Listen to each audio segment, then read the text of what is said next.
Tout à fait.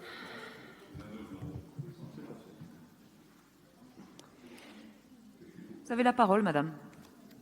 Madame la maire, chers collègues, je vais quand même prendre 1 minute pour répondre au groupe Génération qui, une fois de plus, s'enfonce et se complaît dans la caricature, dans le mensonge, dans la déformation systématique de nos propos. À quel moment avons-nous dit ou souhaité dévaloriser la parole des élus?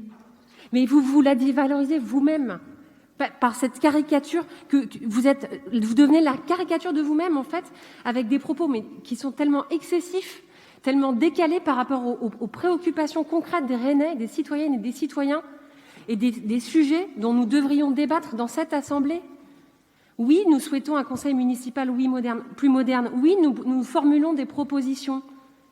Est-ce qu'on peut, de temps en temps, débattre sur le fond de ces propositions, sur l'intérêt qu'elles peuvent avoir, sur la faisabilité, sur peut-être d'autres idées que vous pourriez avoir pour restaurer la confiance avec les citoyens qui s'éloignent de plus en plus des urnes?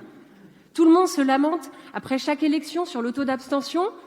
Une fois que chacun a fait son petit discours en début de conseil, on continue comme avant. Nous, on essaye, pardonnez-nous, on essaye de formuler des idées, des propositions. Et ça devient vraiment insupportable, systématiquement, d'être ramené. On devient les représentants du gouvernement, on est un punching ball systématique pour des choses sur lesquelles on ne peut jamais répondre sur le fond parce que ce n'est pas le lieu. Et j'en aurais des choses à dire sur la politique sociale du gouvernement, sur tout ce qui a été fait sur la jeunesse, sur ce que nous faisons pour la cohésion sociale. Il y a des dizaines de choses à dire, sauf que ce n'est pas le lieu. Et donc, pardonnez-nous de formuler des propositions pour notre conseil, pour la démocratie locale.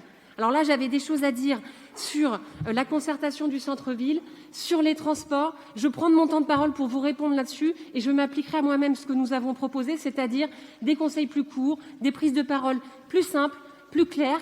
Et donc, je n'irai pas sur le fond des sujets qui nous concernent aujourd'hui, ce fléau des bouchons et des embouteillages. Simplement quand même pour répondre au vice-président au transport, M. Toyer, qui n'est pas là, hélas. Donc, je réponds à Mme Faucheux, qui est intervenue sur ce sujet, qui est loin d'être un marronnier. C'est un sujet qui est d'une actualité brûlante. Rennes vient de recevoir le titre de ville la plus embouteillée de France. Donc non, ce n'est pas un marronnier, c'est un sujet chaud en ce moment pour les Rennaises et les Rennais qui intéresse leur quotidien.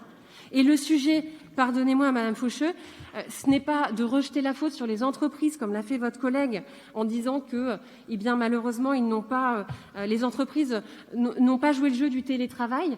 Télétravail, juste en passant, permettez-moi de rappeler qu'il est devenu un droit opposable en 2018, que cet affreux gouvernement ultralibéral et macroniste en a fait justement un droit opposable pour les salariés, ce qui est donc un enjeu de qualité de l'air et de qualité de vie au travail, pour une partie des salariés qui peuvent se le permettre. Je referme la parenthèse, mais donc sur ces sujets des bouchons, voilà, il y a des solutions immédiates, il y a des solutions à plus long terme. Je voulais vous reparler de l'extension du métro. Je n'irai pas sur ces sujets puisque j'ai pris mon temps de parole pour vous répondre, Madame Affini, mais je suis scandalisée par le niveau des débats. C'est vraiment d'une tristesse. Notre démocratie, vraiment, vous l'abîmez et vous continuez de le faire à chaque conseil. C'est vraiment triste.